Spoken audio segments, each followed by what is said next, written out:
Okay, good. All right. 20th, it is 6:58 p.m. We're just going to public hearing portion of the meeting. If anyone, I don't know if anyone has signed up to speak in the public hearing. If there's anyone in the gallery who would like to say something, I welcome it now.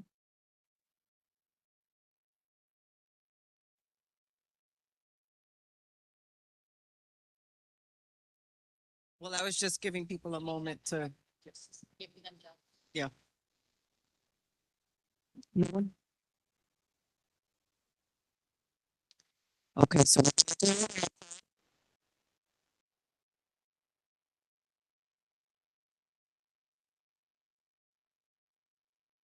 Hello? Okay. In person, we have Cynthia Rodriguez, board chair, Rich Reynoso, vice chair, Veronica Castro, treasurer, Hazel Mira, secretary, Harry Santaella, sergeant at arms, Ryan Barthel. Um, in person, so this is general membership now. Stephanie said she'd be online. Patrizia is excused. Junior is in person. Stacy Ann is in person. Alex is on his way, maybe. Rabbi is in person. John Gelnick, I think he's away. G1 Jones is online. Deborah Kwalik is in person. David Levitt is in person. Kadira Lowe, to be determined. Juan is excused. Jackie is in person. Damaj is online. Herbert is in person. Myra, in person. Naomi, she said she'd be out, or is that last month? Okay. Shred Hannon, no. Juanita, in person. Joanne excused. Oral, may be coming late. Abus is here. Lisa Soto. Christina Stevens is here. Dier is excused. Joseph Thompson. Sandra Unger, I think I saw. Lisa Bilal is here. Janice Walcott. Wayne Williams. Jeanette Wilson's in person. And so that leaves us with a quorum of 20. Let me just verify the number. 21 in-person attendees. 20.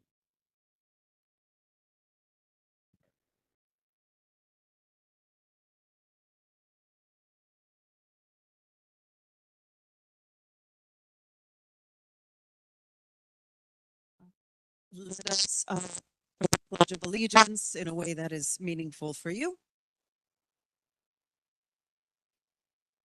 I pledge allegiance to the flag of the United States of America and to the republic for which it stands, one nation under God, indivisible, with liberty and justice for all. Moment of silence for fallen first responders and medical and military service personnel and for those suffering throughout the world.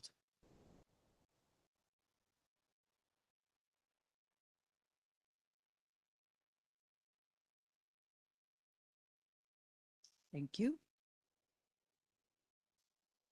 So the time is now 7:02 p.m. Once again, it is Thursday, November 20th, 2025, and this is the full board meeting of Bronx Community Board 11. Do you want to do the, Harry? Good evening, everyone. Community Board 11 meetings must be held in a professional, hostile-free environment. The following rules of conduct are applicable to members of the public, Community Board 11, and Community Board 11 staff. Any action or behavior that disrupts, interferes with Community Board 11 business will not be tolerated during any Community Board 11 meeting and may result in individuals being asked to leave if the action is, or behavior continues. This may be considered disturbing the peace and appropriate. Authorities may be summoned if the meeting is held remotely. The person may be muted or expelled for the remainder.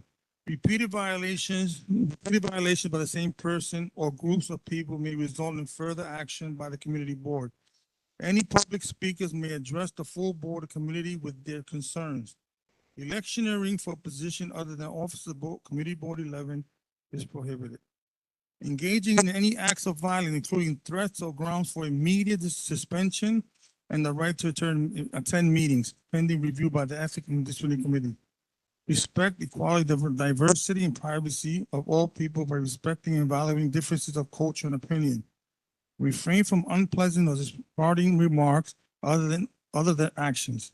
Abstain from all forms of harassment by actively discouraging it, dismantling it. False information is prohibited.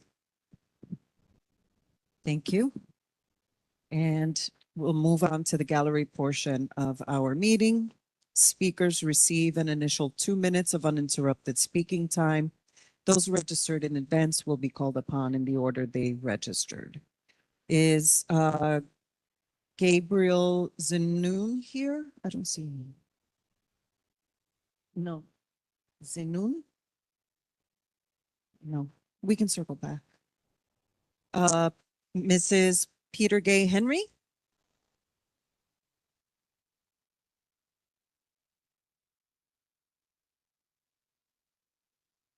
The mic is right there.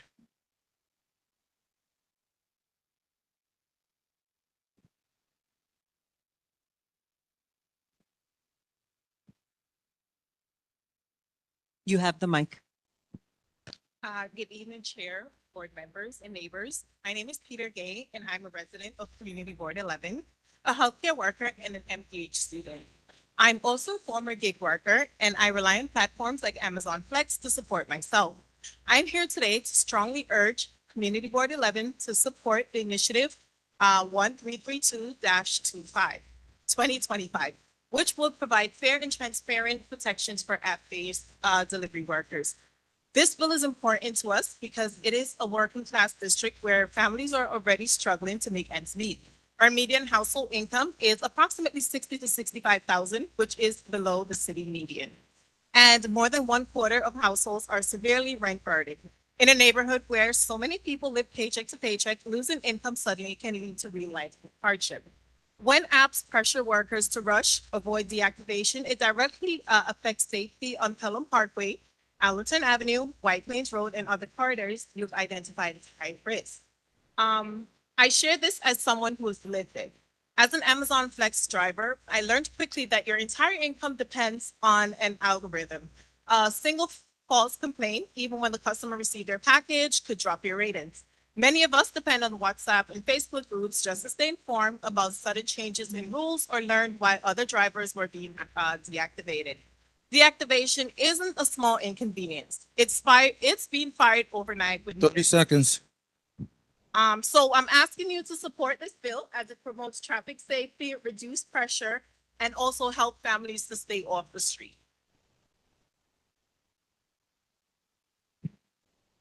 Does anyone have any questions?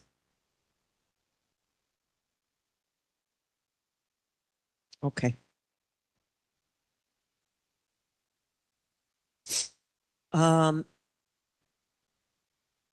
Where's the-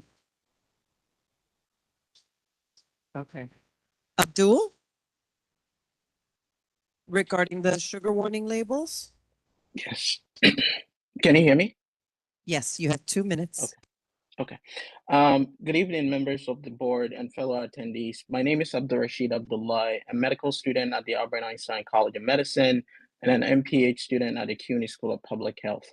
I'm here because I care deeply about the health of New Yorkers, especially those living right here in the Bronx. Diet-related diseases are taking a huge toll. With nearly 1 in 4 adults in New York City having high blood pressure, and more than half are overweight or obese. In low income and minority neighborhoods like ours, the rates of diabetes and heart disease are even higher, making it harder for families to stay healthy. The problem is that right now, New York City's health code only requires chain restaurants to post sodium warnings. That means that thousands of independent restaurants where New Yorkers eat every day are exempt. Without clear menu labels, people can easily consume meals with 2,300 milligrams or more of sodium in a single dish, often without realizing it. And research shows that high sodium intake contributes to nearly 3,000 deaths per year in New York City.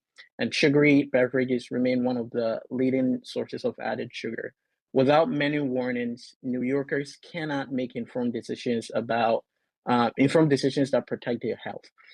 So the City Council Bill 1177 2025 offers a fair, practical solution. It would extend sodium and added sugar warning labels to all restaurants, giving people clear information at the point of sale. Evidence shows that menu labeling helps reduce high sodium consumption and encourages healthier choices. And I respectfully ask the community board to support this bill so that all New Yorkers, regardless of where they eat, will have the information they need to protect their health and that of their families. Thank you for your time. Thank you. So just as an FYI, this month at the Borough Board, which took place on Monday, there was a presentation from some folks regarding just the impact of diabetes in our communities, which I found very interesting. They are with a specific program that they're asking us to ask the borough president to support.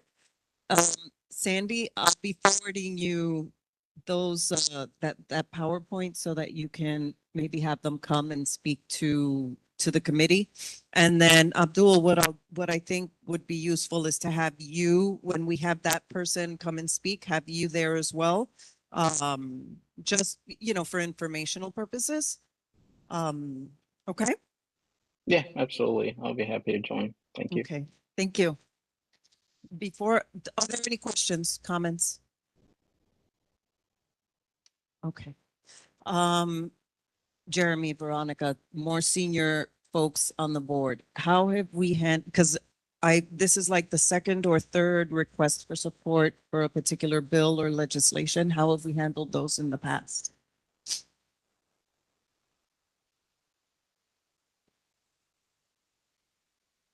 I don't think we can actually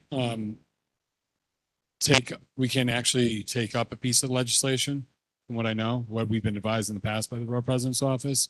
Alexis is on. I don't know if she would know, but I'm pretty sure we're advised about that in the past, especially most recently with the ballot proposal stuff. Okay, thank you. Okay.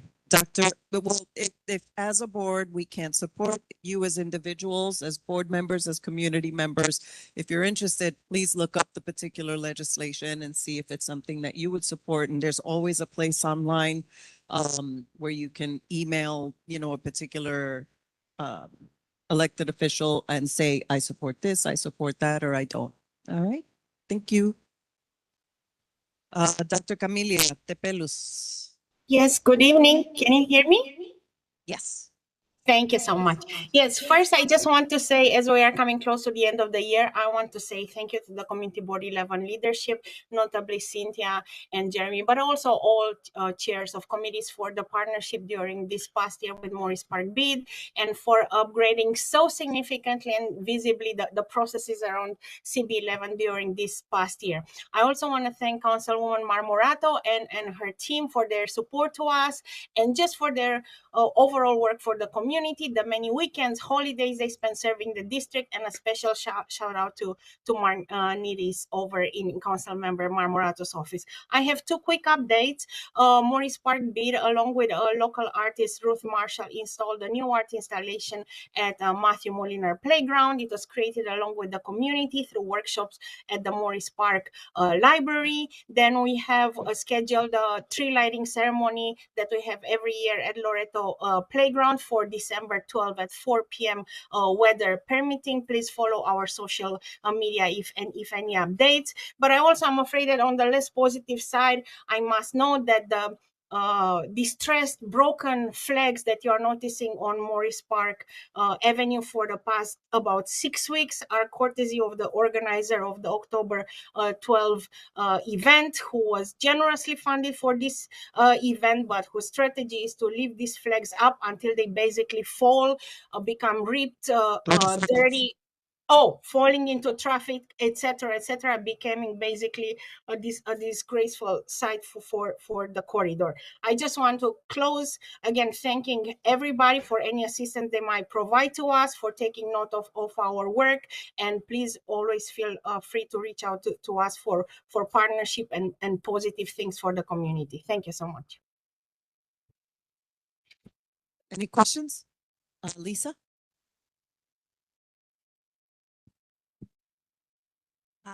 Yes, I would just like to note, I believe you were informed as to why the flags were still up.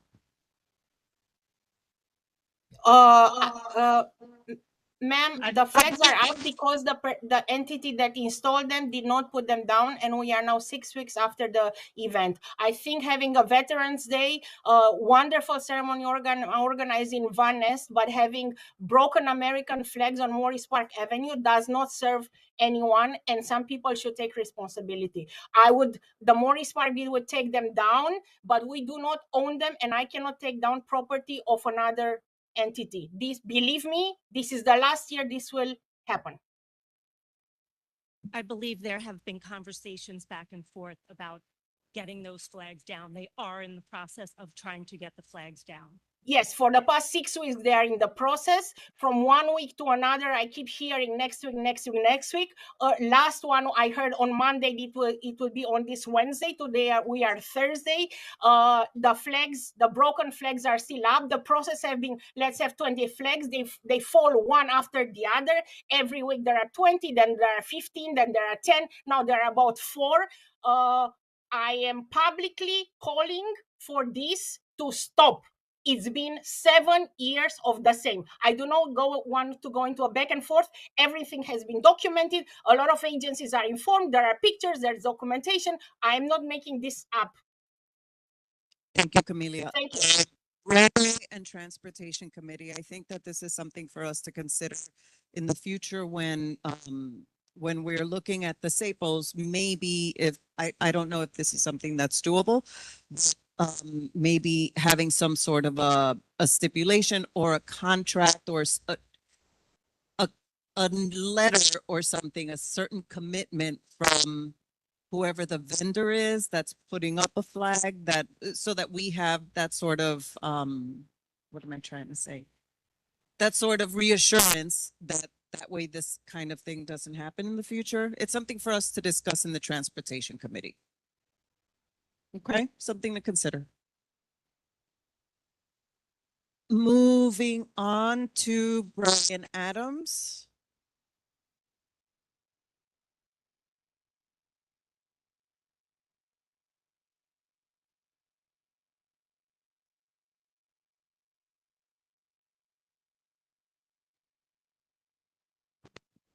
Good evening, everybody. Good evening. Yeah. First of all, right? I want to know where's the next World Board meeting going to be held? Is it going to be here? It's going to be at Oasis Resort? Where's it going to be? It will not be here because this space is already occupied for that day. So we're looking for another place. Is it going to be back in Oasis? Not sure yet. I'll keep you posted. Yep. Okay. All right. Thank you. All right. And if I don't hear from you, happy Thanksgiving and happy holidays and happy New Year. Thank you, Brian. You too. Next gallery speaker is Yolanda Richardson.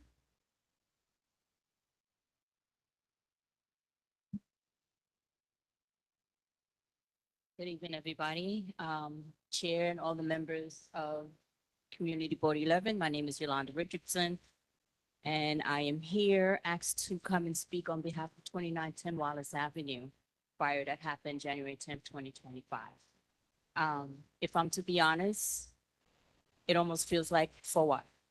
You know, we've been dealing with this now almost a year, and many of us are still displaced with nowhere to go. Multiple buildings that are out here in the Bronx, unhoused, with no one in them, and we still have people in shelters and sleeping on other people's couches, including myself, staying with my mother since March. What is the solution for us so that we can start rebuilding our lives and getting back to some real normalcy, as we are all over the place and missing our homes? We have 790, that was one of the buildings that many of us filled out applications for, that has no communication of whether or not anyone is getting in there. We have people who want to buy our buildings and get us out of our apartments, you know, which isn't fair to us. You know, we want to come back home to our neighborhood. You know, I miss being home, tired of being on my mother's couch, you know. So we're asking and we're looking for some solution, someone to come forward to help us figure out how we can get into one of these low-income homes and afford the rent, because what low income is not what low income is, you know. So it's very difficult to come in here and still talk about the very same things over and over again with no resolution, you know. And it's also very sad. And I understand laws and they are what they are, but who do we talk to? How do we get them redone, updated, you know?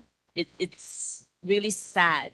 You know, we just had another fire where a 90-year-old woman passed away, you know, may she rest in peace, but it continues to happen. And I know that we're not the only people.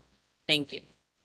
Is there anything else you wanted to say? I'll let you finish your thought. Thank you. I was just going to say that I know that we're not the only ones suffering from these type of fire things that happen, but on the bigger scale, something has to be done. I got a question. You as a group, did you guys reach out to your elected officials? We have, and we still are. What did they say so far? We are in the process of talking about legislative laws and how we can help revamp that. Yeah, because I feel it's unacceptable all this time. You know, it's going to be a year pretty soon, right? Yeah. Thank you. Thank you. Thank you.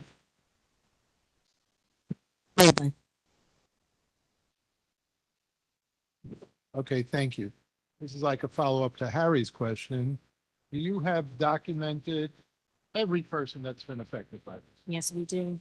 And do We you know- have, And you have in that documentation where these people have ended up? so myself personally, as a tenant association lead, I could not, or any other tenant association lead could not have that personal information of all the people, but we do have a WhatsApp that we communicate strongly through.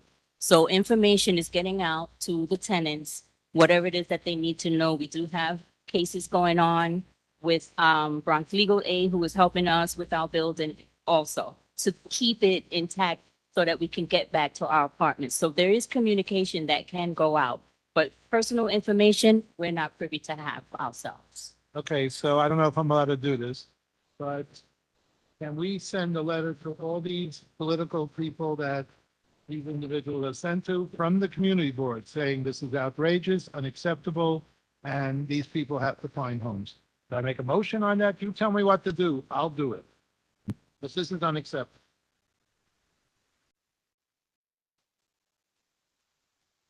Okay, so I put it in a form of a motion? I make a motion. Wait a second. Rabbi. I make a motion after we receive all the documentation of all the letters that were sent to all these political leaders in our neighborhood, that we send a follow letter, whether it be from the chairperson, whoever, that we are totally mystified by the fact that these people, after how many months? 10 months? Close Gonna to be a year. After close to a year, still do not have any acceptable housing, and people are sleeping on their mother's couches and so on and so forth. I make a motion. Do I have a second? Yes, Mr. Thompson. Okay, so we do our motions afterwards, but we definitely will make, I agree with you 100% on this. But because of the agenda, our motions are later on in the agenda. We will bring that up again and make a motion. If you're not here at the time when we make the motion, we will have somebody else make that motion for Mr. you. Thompson will make the motion. So we have a Okay. point. But I 100% agree with you. I just- Thank you. Thank you. Thank you. that Thank I you. make a motion. No, you don't. Welcome back. Rich has a question? For the motion, what's the name of the tenant association? What do you guys call yourselves? 2910. Well, we'll do that part of the motion. Thank you.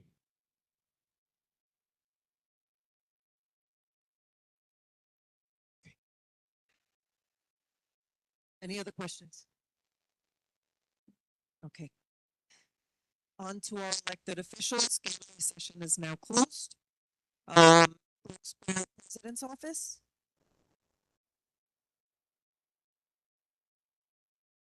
Alexis, I see you're here.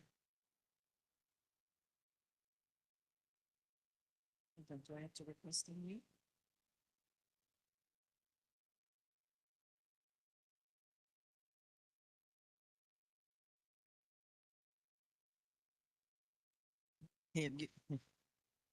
Hold on, Alexis, sorry.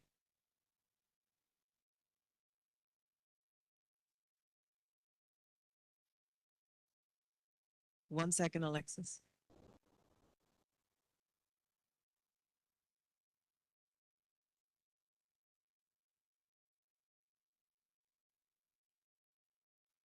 Alexis, can you unmute? If you can answer in the Did chat, it, that's fine.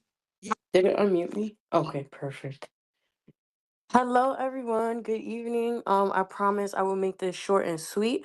As we prepare to go live with community board applications soon, I'm just encouraging all board members to help spread the word, share the opportunity with friends, family, and community networks. A flyer is also being prepared and it will be distributed soon to promote the application period. Also, we're having our Jamaican consulate Jamaican consulate, the Hurricane Melissa relief event this Saturday. Sorry. And the Jamaican consulate's team will also be there. I have shared the flyer with the board, so if you're interested, we hope to see you there. As always, just pray for them, because they're still in the thick of it. And I will be here for the remainder of the meeting. Thank you so much. Thank you, Alexis. Councilmember Feliz's office, Nicole Aguilar.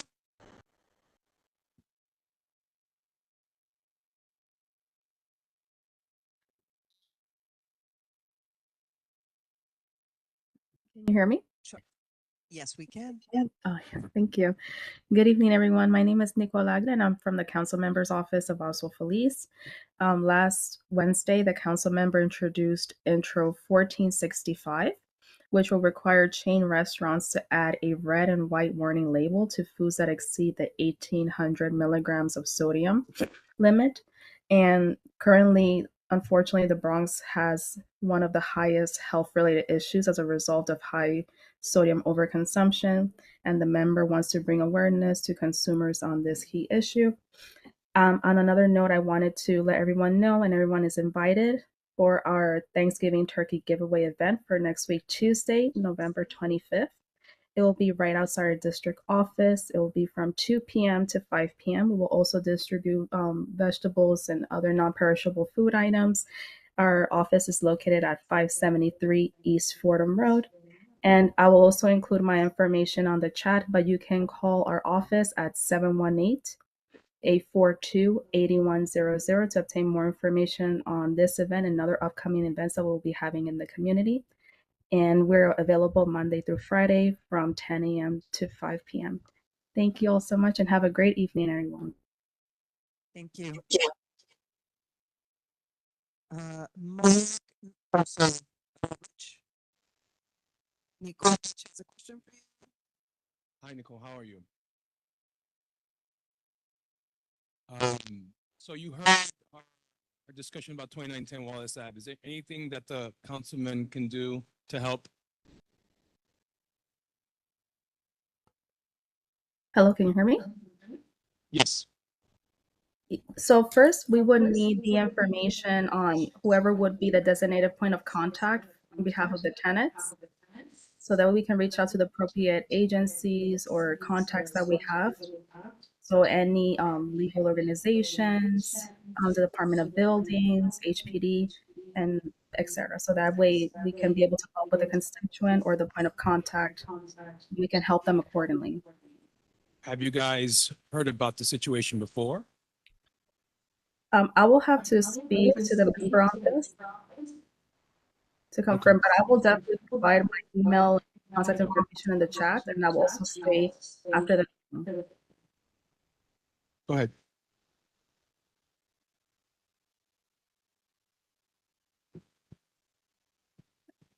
Hello, can you hear me? Okay. Yeah. I'm sorry, it's cutting off a little bit. Can you repeat that again? Rich, finish your thought. I guess, well, how can, Yolanda's here, how can she reach you guys, since we have you here? What's the easiest way Yeah. to get to you? Sure. So the best way would be my email address. So my email is N as in Nancy, A, G as in George, UILA at council.nyc.gov.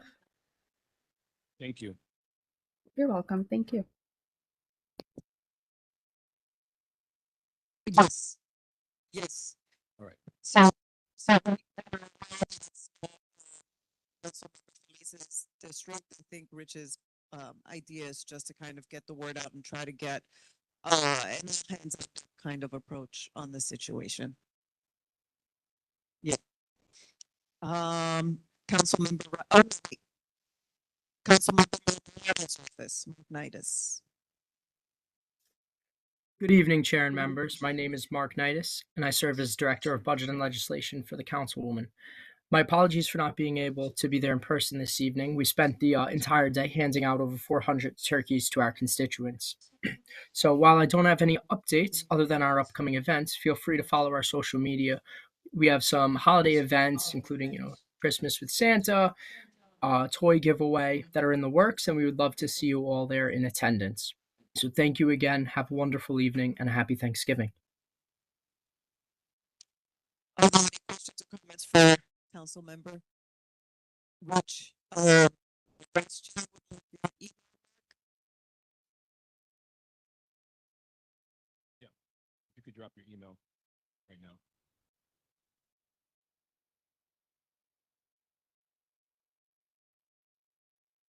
Is he hearing us right now?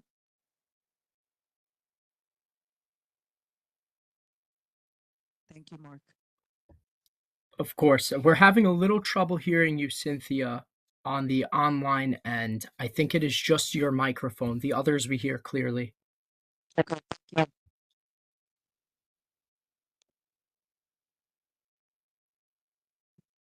So you can hear us clearly now, this one? Or anybody with this microphone?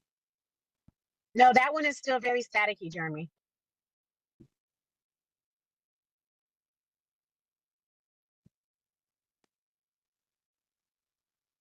That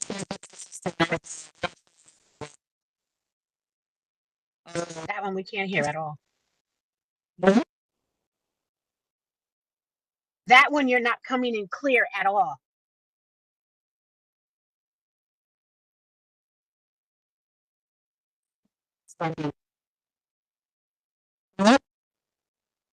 Test, test, can you hear me?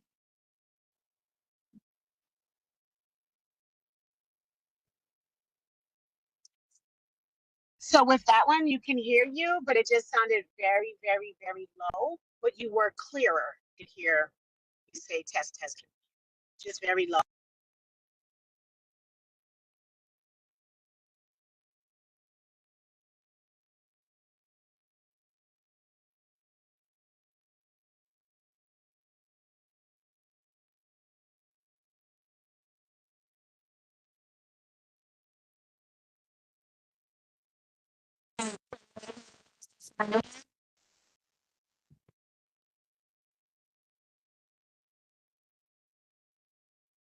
No, it is not, Cynthia, if you can hear me.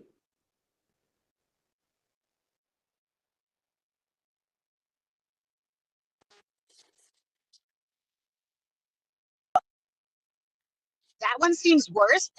I couldn't hear anything. I don't think it's just me.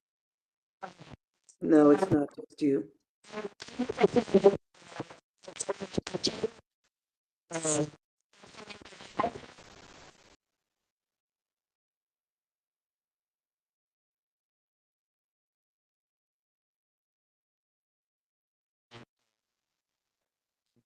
My name is Kevin Boyd from Councilmember Kevin Riley's office. I am the community liaison. A few upcoming events regarding turkey giveaways.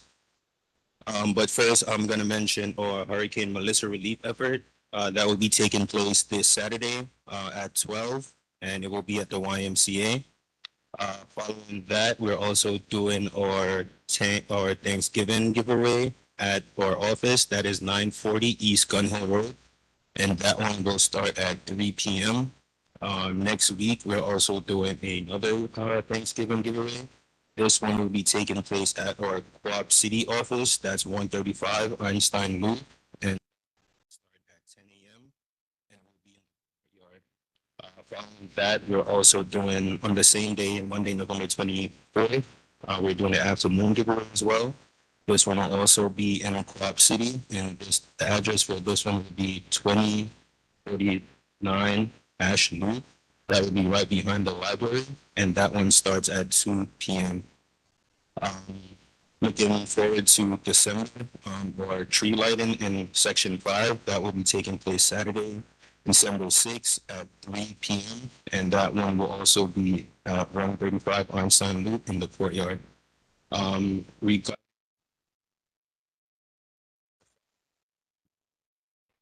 have been communicative with the victims, and we are trying our best to assist in any way we can. And if there's any updates or anything, you can always reach out to our office, and we will try to assist in the new matters that. My contact is, my email will be kbolt@council.nyc.gov. You can reach out to me, and I'll get you in contact with our community or constituent liaison team. Thank you.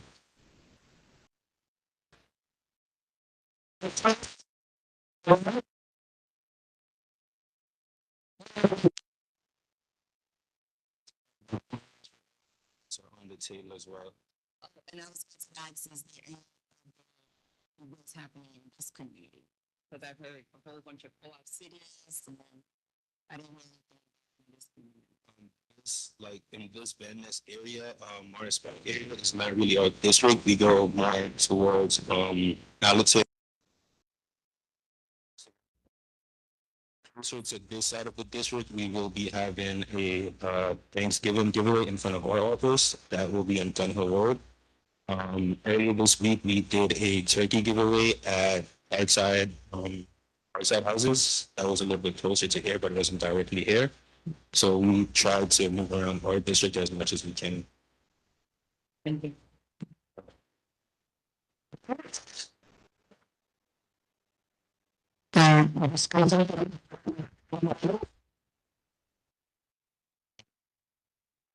Yeah, I think we do. Council District 13. Council district was 12. Our council district was 12. It's 13. And Governor State.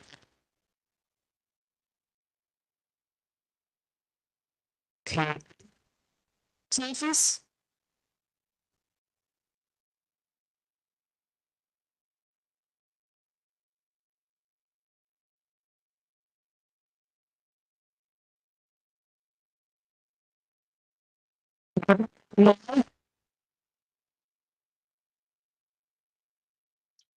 Hi, did you just call the mayor's office? I'm gonna think you said yes because I can't hear you, but hi, good evening, everyone. I'll keep it short and sweet. Alina Dow, Bronx Borough Director for the Mayor's Office of Community Affairs. Happy holidays to you all. I just wanted to let you guys know that it's a business as usual. I'm still available for any and everyone as always. Please do not hesitate to reach out to me. I'm so sorry that I'm having difficulties hearing you guys, but today is one of those days everybody moved their meeting on this one day. So I know I was there with you guys last month, so I wanted to just join virtual, but do not hesitate to come to me. I was just on your district cabinet meeting with the chair, and I just hope that everything is well with everyone. Please know that the transition team is in my building, and that has not stopped us from continuing to do the work. So if you ever need me, please don't hesitate to call. Have a happy holiday. Talk to you soon. Thanksgiving holiday, I mean.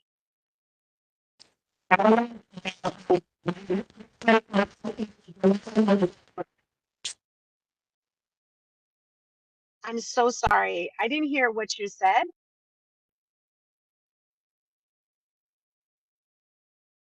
Hello, can anyone hear me? This is Nina from the District Attorney's Office.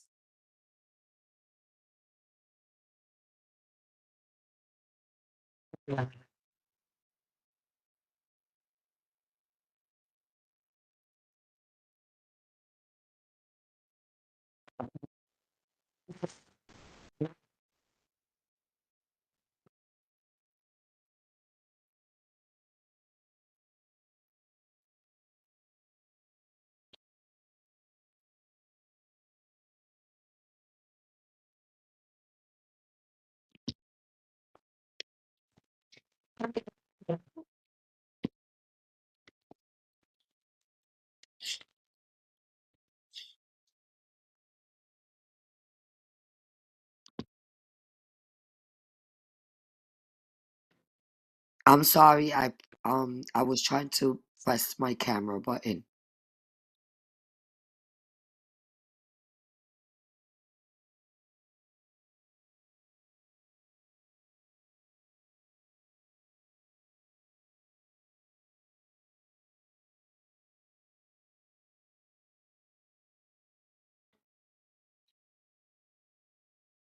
I don't hear you guys talking on your end.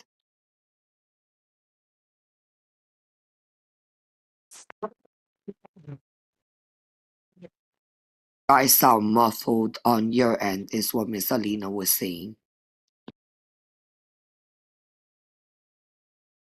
The microphone that was working is the one where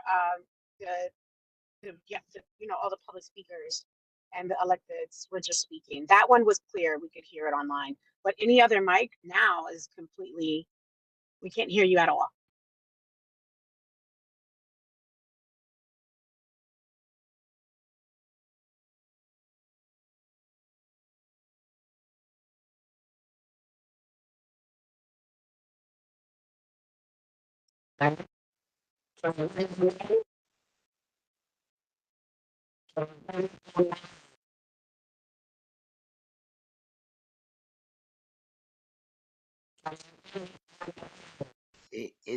It's still cutting off.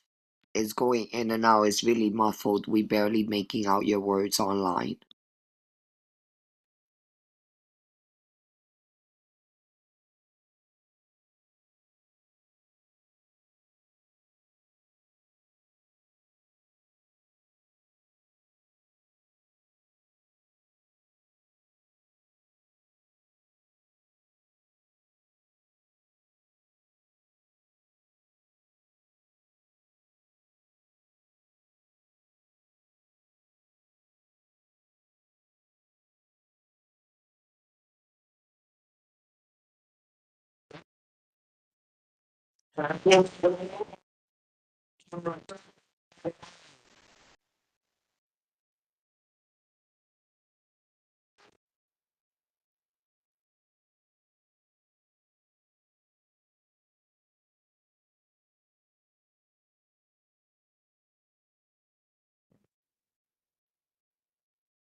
I heard you say testing very lowly, very, very lowly, very softly.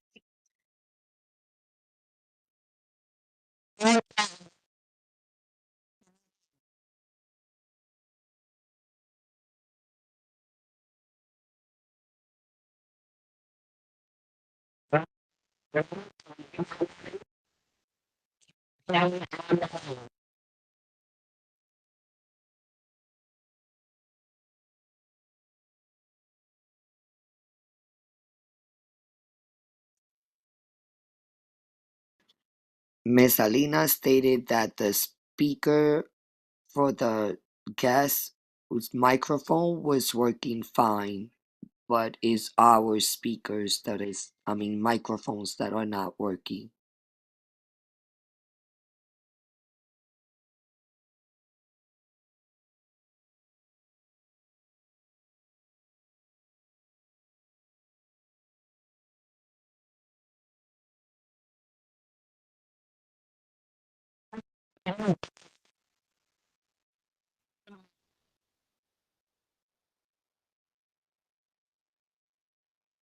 Yeah, but if this is the one that sounds the best, we don't need it over there.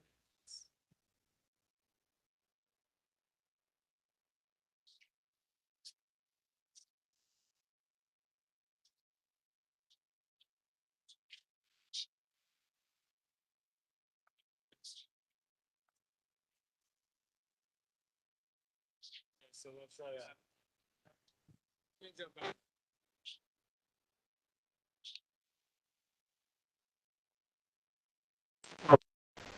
We don't.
Yes, hello everyone. Can you hear me? Hopefully you can. Nina Norwood here from the Bronx District Attorney's Office. My report is going to be very brief. I just have two event announcements that I need to make. The first is our gun buyback. That's a no questions asked event. That's going to be this Saturday, November the 22nd from 10 a.m. to 4 p.m. That's going to be at the St. James Episcopal Church. That's 2500 Jerome Avenue. So you turn in your firearms for cash. So it's going to be 500 bank card for an operable handgun or assault rifle, 200 bank card for a ghost gun or a 3D printed gun, $75 bank card for an operable rifle or shotgun, $25 bank card for air guns, non-operable handguns, and imitation pistols. Plus, they're going to be free electronics for the first 100 participants. One item per person. That we have iPad Pros, Apple Watches, gaming consoles, AirPods, and more. And there's also going to be free food pantry bags given away as well. So we are definitely spreading the word. We're doing a lot in the community to make sure we get a turnout as much as possible. Our next event is going to be our Beyond the Block Resource Fair. That is a youth event for ages 13 to 21. That's going to be on Wednesday, December 3rd, and that's going to be from 4 p.m. to 7 p.m. at Scan Harbor. That's Reverend T. Wendell Foster Park Recreational Center. That's 1020 Jerome Avenue. So Beyond the Block event empowers Bronx young people through access to education, employment, and health resources and community support. So we're going to have organizations there looking to hire. We're going to have health and wellness resources as well as reentry resources and some other great giveaways for that day. So please, we want you to spread the word to all the young people and have them come out. Again, that's our Beyond the Block Resource Fair, and that's going to be on Wednesday, December 3rd at Scan Harbor. So hopefully everyone got that. So that'll be the conclusion of my report. Unless anyone has any questions for me, I want to wish everyone a happy and safe Thanksgiving. Thank you. Okay.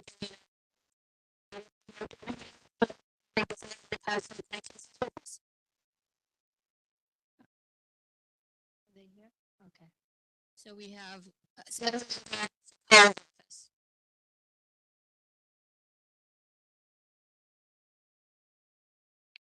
Hello, everybody. This is Evan from Assemblymember John Zaccaro's office. The Assemblymember wishes everyone a very happy Thanksgiving. Today, we were out in front of our office handing out Thanksgiving turkeys along with Thanksgiving sides. We'll be out again tomorrow in by the Pelham Bay houses area, and we will have some additional events on Monday. Stay tuned for those as we'll be doing pop-up events throughout our district. Uh, and after Thanksgiving, we'll be hosting our annual holiday toy drive. So stay tuned for the dates on those as they will be coming out immediately after Thanksgiving. Once again, we wish you all a very happy Thanksgiving, happy holidays, and looking forward to seeing you all in the new year.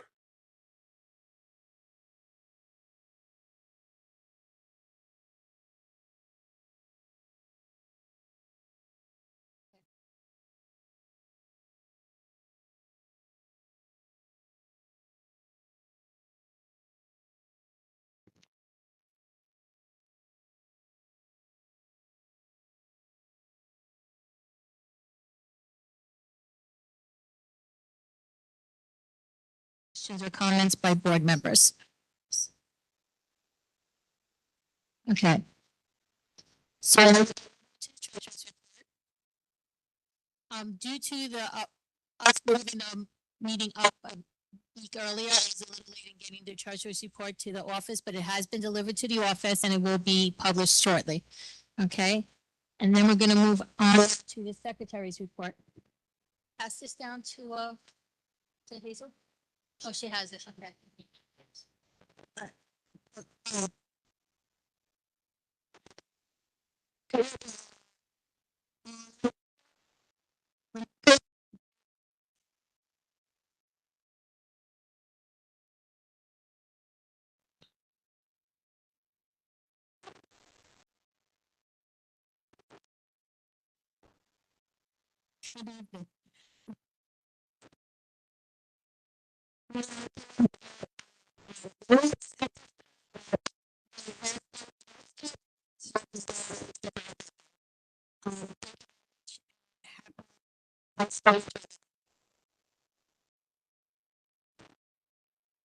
So,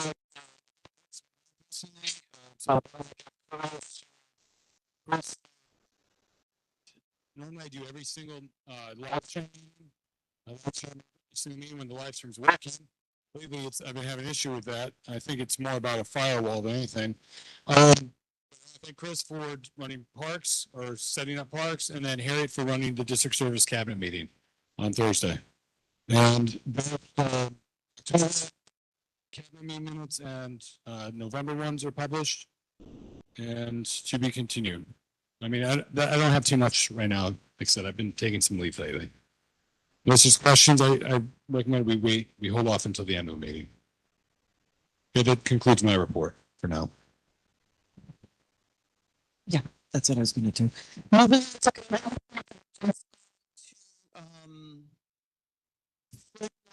Transportation.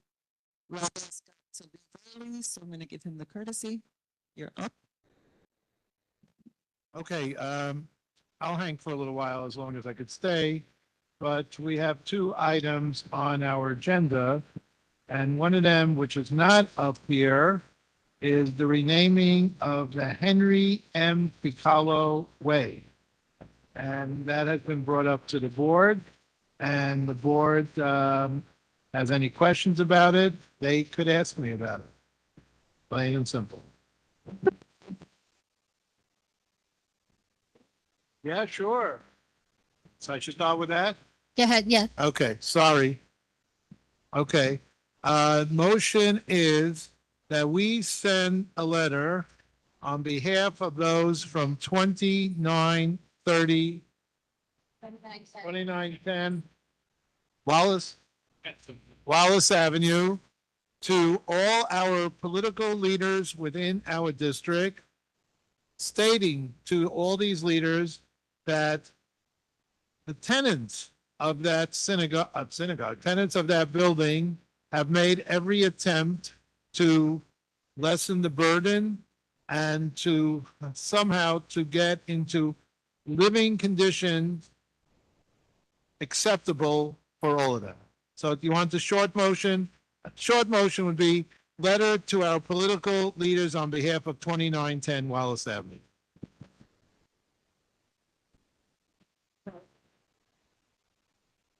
So motion made by Rabbi Fuchs and seconded by Joseph Thompson. Any discussion?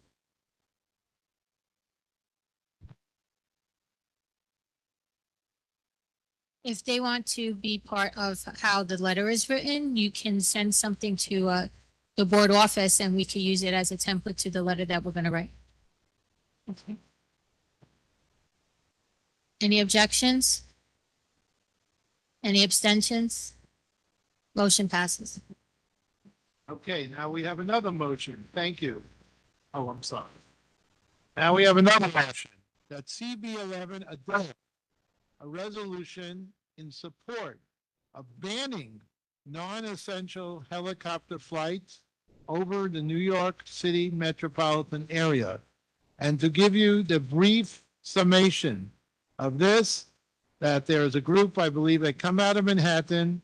There have been many, many helicopter accidents, and they are trying to eliminate non-essential helicopter flights. That means only essential helicopter flights would fly over New York, and I think one of the key organizations would be the NYPD. So, do I have a second in support of banning non-essential helicopter flights over the New York City metropolitan area? Okay. Open for discussion. Yes, sir, Mr. Orr.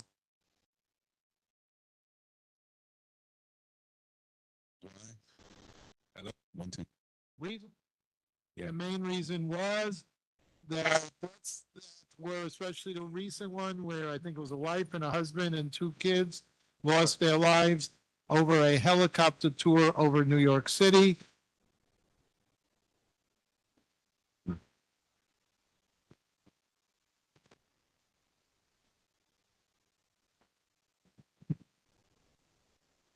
They have, all right. They have been fighting for this resolution for years. Bits and pieces have been passed, but there have been many, many accidents, etc. And it's more than just non-essential. They talked about health issues, pollution issues, etc. Besides the noise, that's the noise pollution. So person safety. Got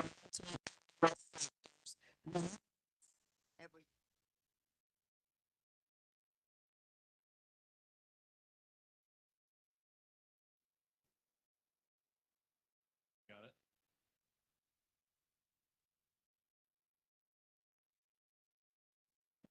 Oh, hold on.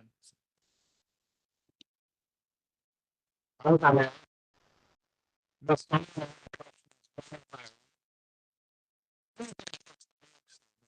because they has not had too many helicopter accidents over it. I think this was looking at the could be a accident in the Bronx, and looking at potential of accidents in New York, New Jersey, etc. That, to give you an example, I actually asked him that question, and something tells me it was about 12 in the last few years. Okay. Last question, comment?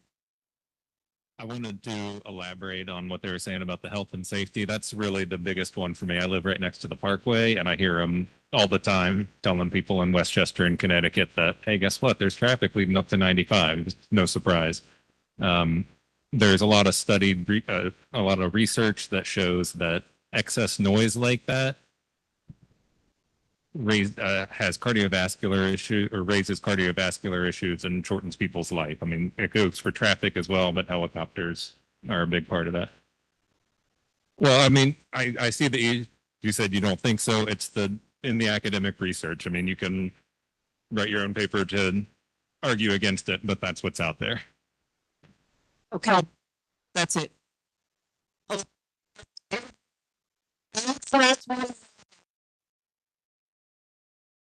I think you did first.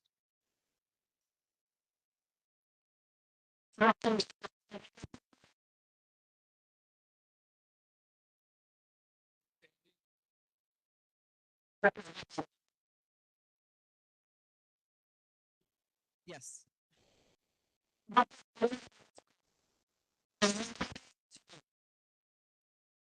Okay.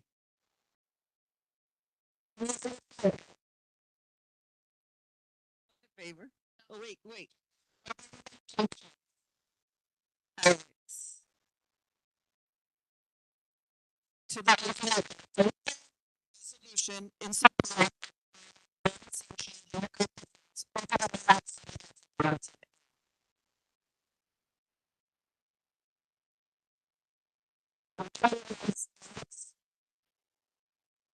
No. Any abstentions? Lisa Viola?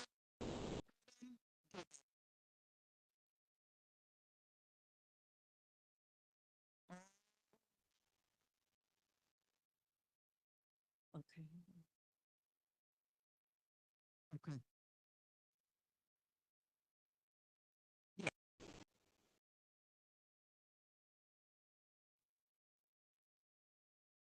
So right now we have objections are Naomi and Alex, and abstentions are Herbert, Lisa Valella, Purdom, and Debbie.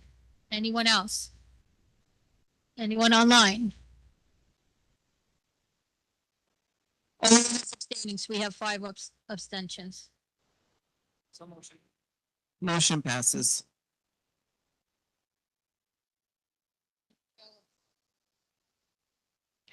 Okay,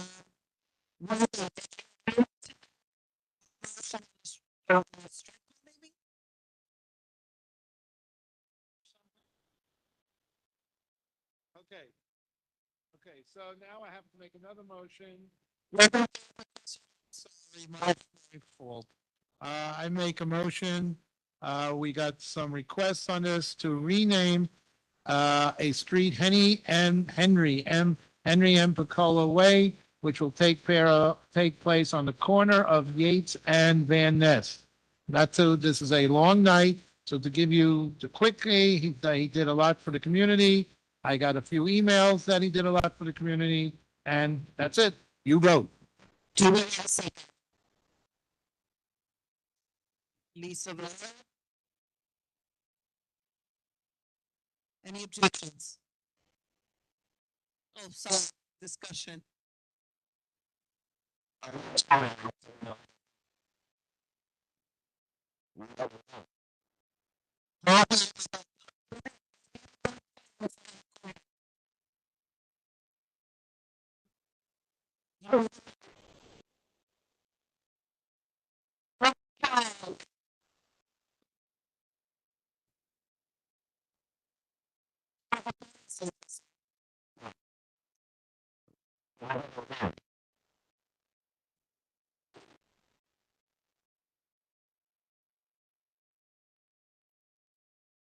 Mr. Picoli was a long time. You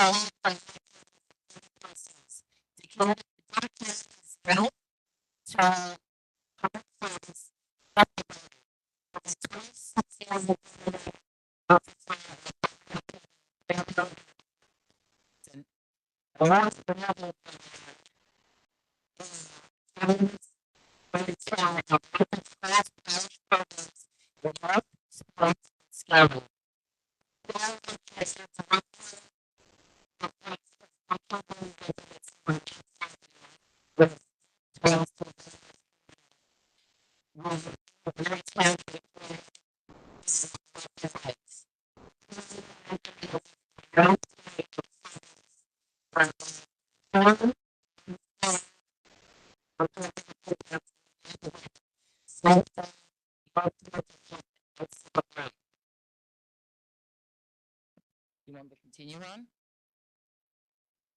There you go. Okay. I don't have questions. Okay. Moving on to the group. Trustees. Any abstentions? Jeanette and Ryan.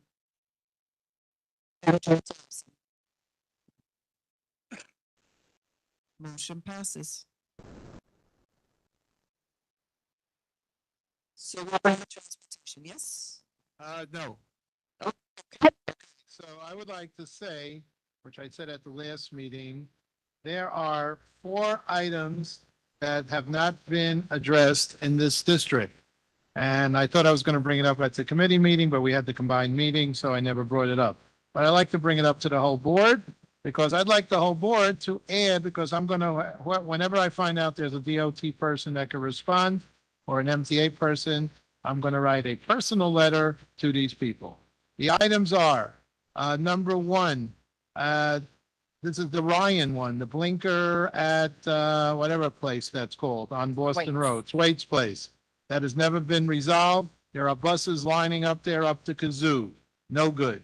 Next, Pelham Parkway traffic and White Plains Road and Boston Road. This is older than most of the people on the board. This has been out there for a while. Nothing is happening. Cars are turning right, left, on the light, off of the light. Nothing's happening there. Good. The next one, the blinker all the way down by Stillwell. We used to have a on Pelham Parkway going west. We used to have a right turn blinker over there. Somehow, some way, it disappeared one day. Not been answered by DOT. They answered. What'd they say? Well, we're gonna make them do it. Next, bus shelter. The bus shelter, and this is a Hazel one. The bus shelter on White Plains Road and Boston Road is a dangerous situation. I think everybody's passing the buck on this. Is it the MTA? Is it DOT? We don't know who it is. So that has not been answered. And last but not least, I think we have Metro North, which apparently is showing up to our next committee meeting, but we're still concerned about the construction, which was taking place near the Villela residence and Morris Park down there. We have not have an answer when that construction is going to take place, so on and so forth. These are all items that DOT has to answer. Does anybody from the board have anything else that they want me to include in the letter? Thank you. Oh, thank you so much. I really appreciate that. The check is in the mail. Okay. Any other questions? One other thing, which has nothing really to do with this. I probably everybody knows about the election, who won and who lost. And the council member lost. We all know that the council member did a lot for this district, and maybe this is where my religious stuff comes in. I think on behalf of the board, we should thank her for everything that she's done, Council Member Marmorato, and wish her the best of luck in all her future endeavors. Thank you so much. And that wasn't a political announcement. I think she deserves thanks, plain and simple. Thank you. Coach.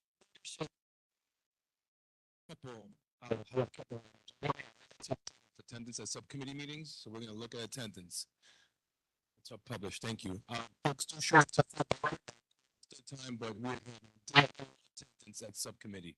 So we're gonna start laying down the hammer in terms of reaching out to folks. If you can't make that committee, or tell that chair to not have monthly meetings. We discussed having every other. We can't not have meetings. It's becoming a chore to have subcommittee meetings without quorum, a single person canceling them. We gotta do better. Besides that, we also spoke about minutes.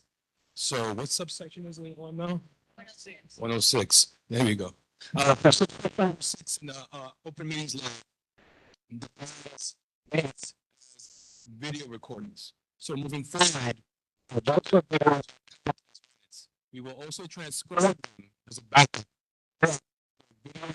to count as minutes. Any questions?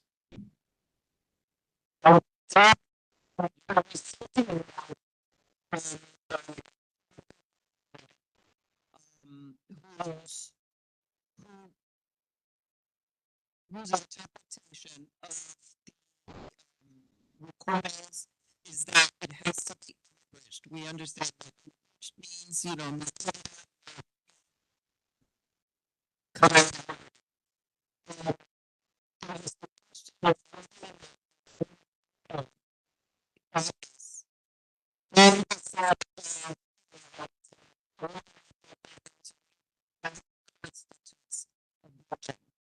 I would spoke to someone in the committee yesterday.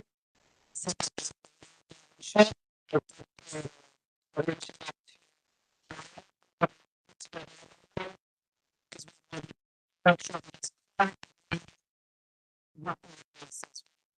advising us in terms of that. So just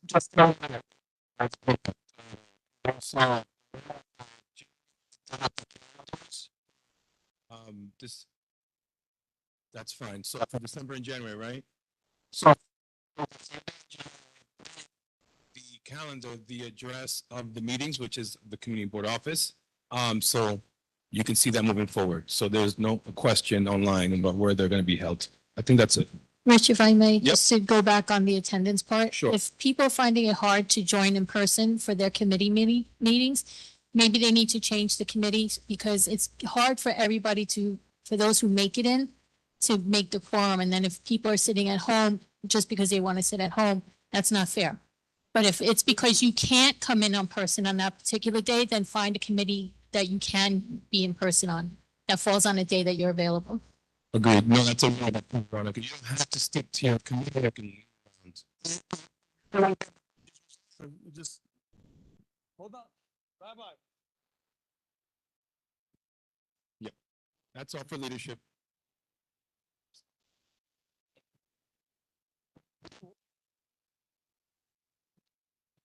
Rich.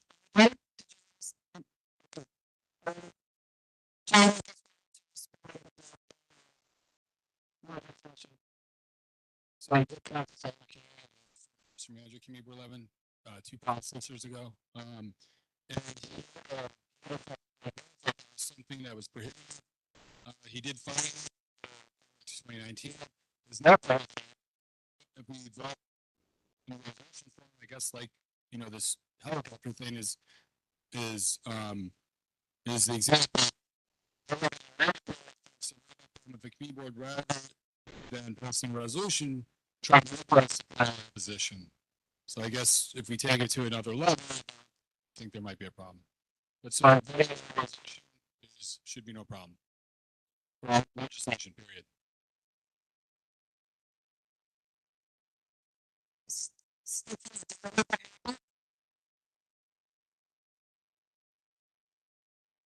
Okay. In the meantime, Ryan, also good to you, Stephanie. At our bylaws and ethics meeting, we passed 3 motions to amend the bylaws.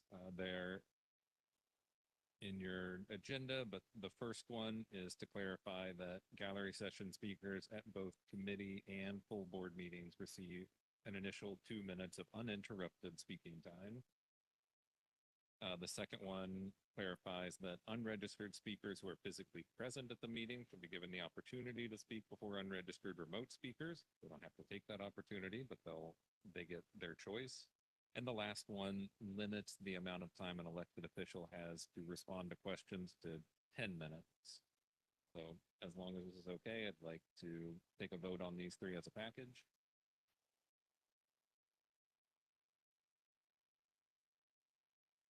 Any discussion? Alex? Just to clarify, there's nothing in these changes that would restrict people from registering at meetings to speak in the gallery. Correct. Okay, thank you.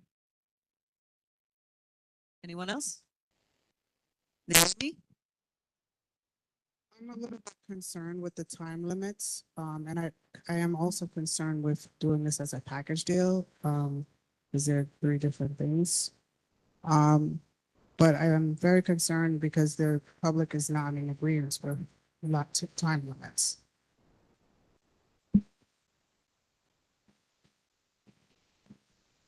Public officials, this is the time limit is on questions from, for elected officials to respond to questions from board members. With a total of 10 minutes. It's not something that's really ever been a problem, but we had a broader discussion around elected officials speaking time, and some of them that have been going a little bit over our normal allotment. So this was kind of a compromise to say that we do want them to fall within a defined set of period of time without severely restricting it, I guess. So, and are you still uncomfortable with voting on them together? You'd like to separate them? Use your mic, Naomi, just for the record. That's fine. So we'll separate them. Yeah, I have an issue with, as a package deal, and I will vote accordingly. Anyone else? Okay, the first one, that gallery session speakers shall receive their 2 minutes of uninterrupted speaking time, clarifying that it's at both full board and committee meetings. I move to accept this change. Any opposed? Any abstaining? Naomi abstains. Motion passes. The second one, allowing unregistered speakers who are physically present the opportunity to speak before unregistered remote speakers. Any opposed? Any abstaining? Motion passes. And the final one, limiting elected officials' responses to questions from the board to 10 minutes total. Any opposed? Naomi opposed. Any abstaining? Motion passes. And that's all we've got. Thank you. Economic Development and Public Safety. Okay, so we had a meeting last night and we have some motions for the board. The first one, it's not a renewal, actually. It's for an all-night event permit. So this is for New Year's Eve for Los Primos, 698 Allerton Avenue. They came to the meeting yesterday. They did not have the correct form. They did supply us with the correct form this morning. Chris forwarded it to the committee. So we do have it. So the motion last night was to send a letter of no objection for the all-night event permit for Los Primos. Any discussion? I'll leave it to the party. I'm sure they'll let us in. Any other discussion? Okay, any objections? Okay, any abstentions? Seeing none, motion passes unanimously. The next one is for a renewal license for Misto Restaurant and Bar, 2314 East Chester Road. And although I didn't say it before, just for the record, 49 Precinct did not have any issues with either one of these locations. Any discussion?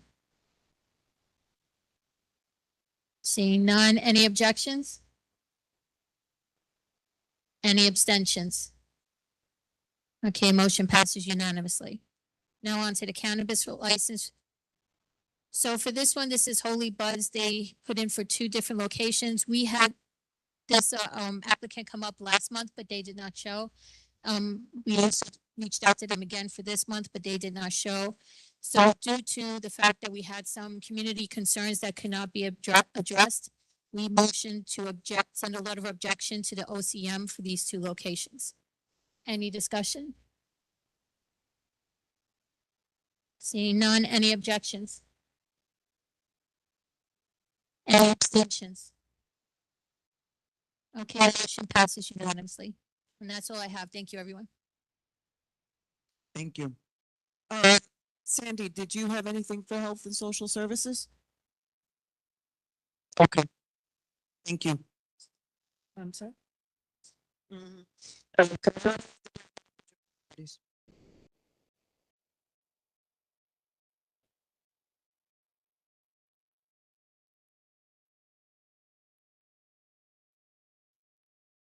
Good evening, everyone. Community Board, Community Budget Development Primary didn't have a meeting as yet. Our upcoming meeting is 11/25 at 7 p.m. at the board office.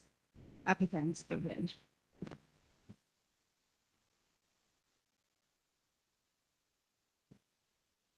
Education, culture, and youth services.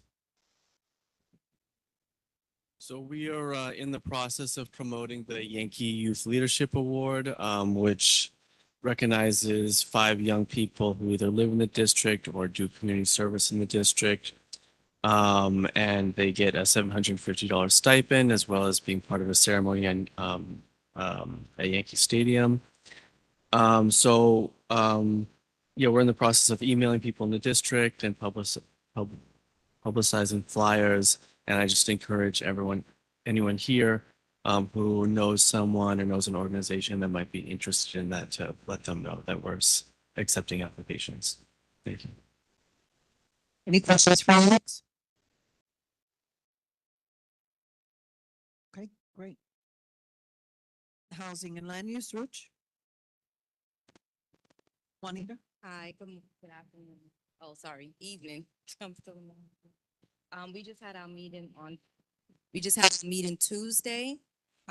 We received a letter from 2560 Boston Road, an update. They made some changes. They increased parking. They increased the number of low-income apartments. They moved from 333 apartments to 483 units. Bronx Works were supposed to come, but they didn't. So we're hoping they'll come to our next meeting to give us some more information on what kind of services the building's going to be given, being that it's under Bronx Works. Why did they increase the units from the 330? So we had a few questions that we want to ask them. So hopefully they'll come next month. And then, of course, the 2910 Wallace Avenue. Well, we kind of addressed that earlier, so we do have, looking forward to doing a letter to our elected officials. Anything else, Rich? Okay, that was housing.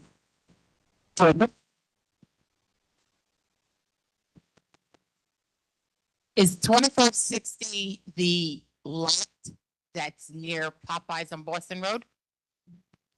No, I believe that's the bigger Fine Fair. Okay, no, because I know which one you're talking about, because that's originally where it was supposed, the smaller Fine so Fair. we're calling the lot that's over by Popeyes, where they were supposed to be built. Did ask about that. We still haven't received no updates on that. Because they seem to be selling. Yeah, they're selling like towels or something there. Me and Rich have been trying to figure out what's happening there, because I know that Fine Fair originally was supposed to move there. And then the 2560 was supposed to be all units, but now they're mentioning a supermarket. Cynthia, I'm not sure if you shared the letter that they recently sent. We recently just got this letter from them. So now it's a big, large supermarket and all these things now that they want to add to 2560. 3. That letter is that they told us about the change as opposed to as of right building where we don't even know, and they just pop up. So it's good that we hopefully get them at our next meeting, but we don't know what the lot next to Popeyes is doing at the moment. Of course, I'm Papa. Yeah. Ross, yes.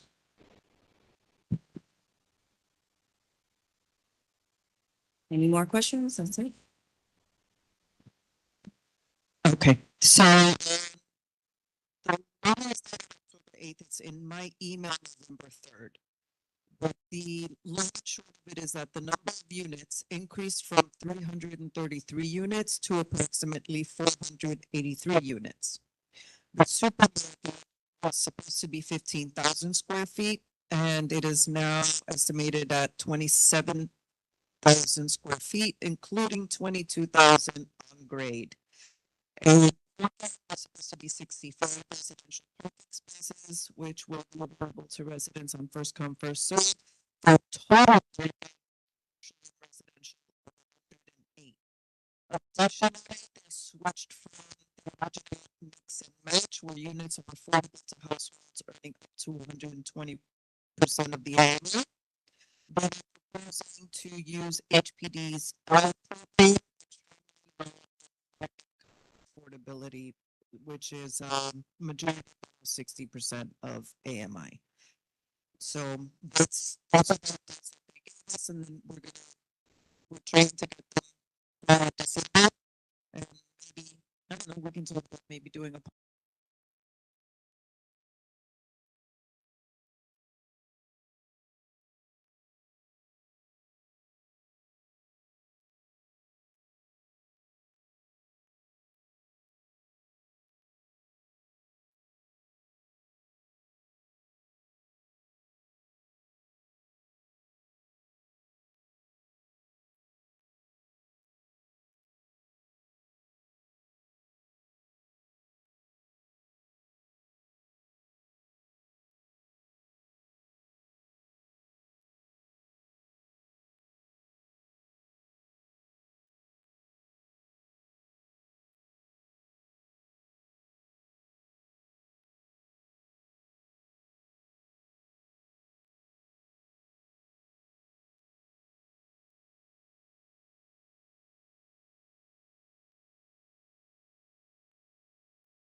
So last time she passed Congress, and to follow up to her, she'll try to figure out what's going on with that. Okay, keeping your concern up. But just to piggyback off what you just said with regards to Zion, today, thank you for sharing your concerns with the just for struggling to access resource. I work with one of those two projects schedules. Zion Party was to which will lead to the building of the county's infrastructure process not to start like this. In contrast, the development will be to be received until 2025. While funding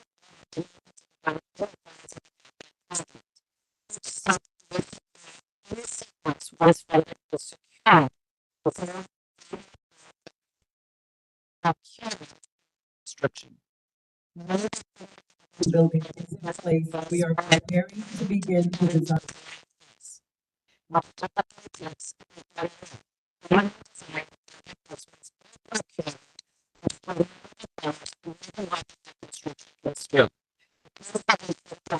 3 years after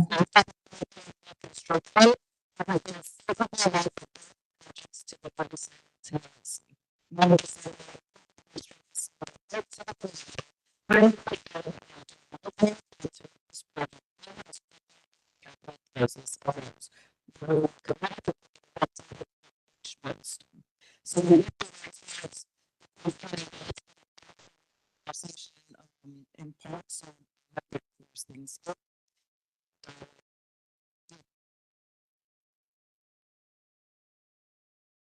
Anything else? Anything else, Debbie, on your side? Okay. Business.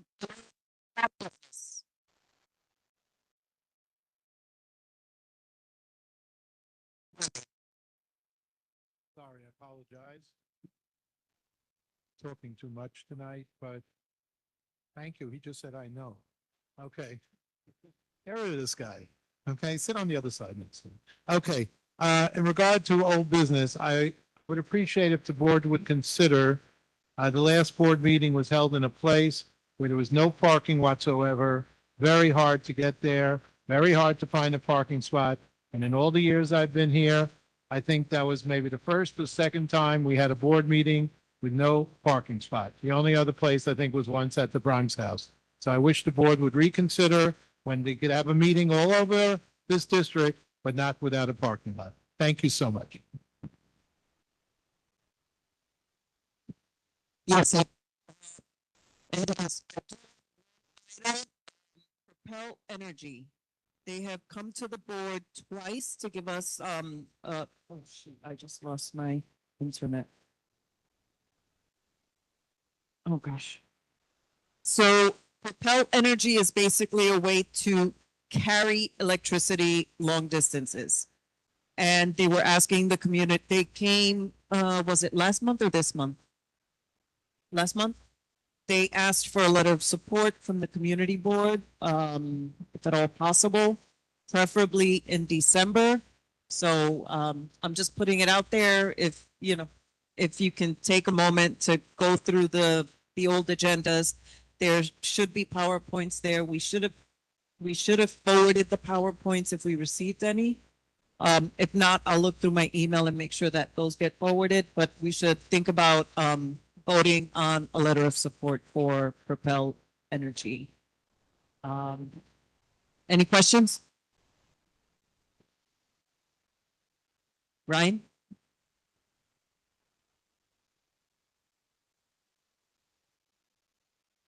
Yeah. Rabbi, I just wanted to point out, I appreciate the concern about parking. I just looked to see when the next BX 21 or 31's coming through over here, and I don't see one for the next hour. So respectfully having it here all the time, I bike, as everyone knows, so it's easy enough for me, but someone who doesn't bike or have a car, it's pretty difficult to get here as well. So I agree. I see Yeah. your point, and I think we got to find a place which is good for you and good for the people that drive too. I agree with you. Absolutely. Rich? Well, I think we should challenge ourselves to have these meetings all over the district. So I think we've talked about that a bunch of years. I think it's the time to really go outside the box. Agreed, and that's what we're doing. You know, that's why we gave Oasis a try. We did Center Right. We've done here. We've done Bronx House. We're looking into maybe doing the Bronx Wellness Center. Jeremy's been in contact with them. And so if anyone knows of any spaces, you know, on the Pelham Parkway north side that can accommodate us, maybe we can do a meeting in that area as well. Any?